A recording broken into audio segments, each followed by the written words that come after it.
सबसे बड़ा धर्मात्मा। एक राजा बहुत ही कर्मनिष्ठ और धर्मपरायण राजा था, जिसका 4 पुत्र थे। चारों बेटों की शादी भी हो चुकी थी। राजा ने एक दिन सोचा कि मेरे राज्य का राजा कौन बेटे को दिया जाए। रानियों से चर्चा किया। राजा ने ऐसा ही राज्य दे दिया तो भाइयों में लड़ाई होगी। फिर राजा ने एक निष्कर्ष निकाला।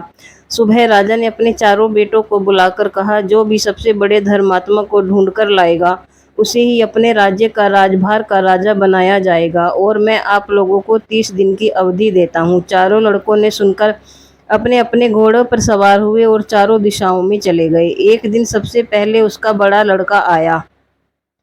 उसने अपने पिता के सामने एक सेठ जी को खड़ा कर दिया और कहा, पिताजी, ये सेठ जी अपने जीवन में बहुत दान पुण्य किया करता है तथा कई मंदिर, मस्जिद और तालाब भी बनवाए हैं और अन्य स्थान पर प्याऊ जल का साधन करवाए हैं। तीर्थों में इनकी सदा व्रत चलता रहता है। नित्य हरि भजन भी करता है। साधुओं को भोजन, गो पूजन करता। मेरे हिसाब से ये बड़ा धर्मात्मा है। राजा ने कहा, ये वास्तव में धर्मात्मा है। सेठ जी का आदर सत्कार हुआ और वे चले गए। दूसरा लड़का आया। उसने एक दुबले पतले ब्राह्मण को लेकर लौटा। पिताजी, ये ब्राह्मण विप्रदेव का ज्ञान से चारों धाम तथा 7 तीर्थों की पैदल यात्रा की है।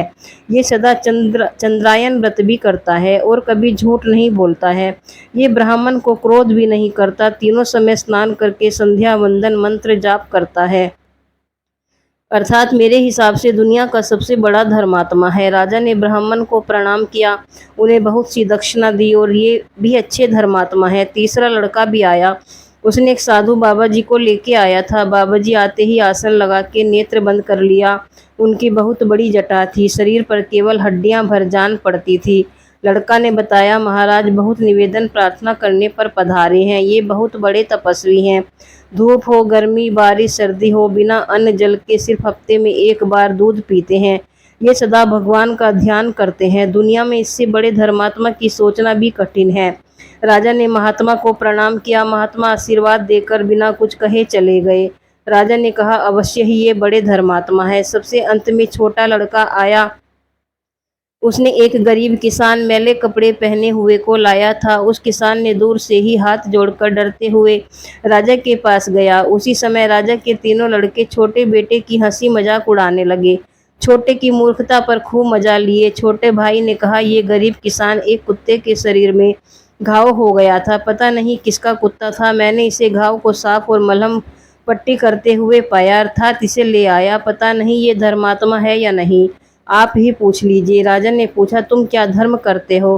किसान डरते हुए कहा, महाराज, मैं तो अनपढ़ हूँ। धर्म क्या है मैं क्या जानूँ। कोई बीमार होता है तो सेवा कर देता हूँ, कोई मांगता है तो मुट्ठी भर अन्न दे देता हूँ। राजा ने कहा, ये इंसान दुनिया का सबसे बड़ा धर्मात्मा है। सब कोई इधर उधर देखने लगे तो राजा ने कहा, दान पुण्य करना, देवताओं की और गौ की पूजा करना धर्म है। झूठ बोलना, क्रोध न करना, तीर्थ यात्रा करना, संध्या पूजन करना भी धर्म है। तपस्या करना भी धर्म है, किंतु सबसे बड़ा धर्म है बिना किसी चाह के असहाय प्राणियों की सेवा करना, बिना किसी निस्वार्थ भाव से लोगों की मदद करना, भूखे को भोजन करना, रोगी व्यक्ति को कष्ट में सहायता करना। इंसान दूसरे प्राणियों की भलाई करता, उसकी भलाई अपने आप होती है।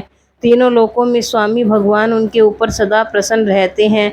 भगवद गीता में कहा गया है, भगवान ने आपको मदद करने के काबिल बनाया है, पर हित सर्स धर्म नहीं भाई। दोस्तों, आपको हमारी कहानी कैसी लगी?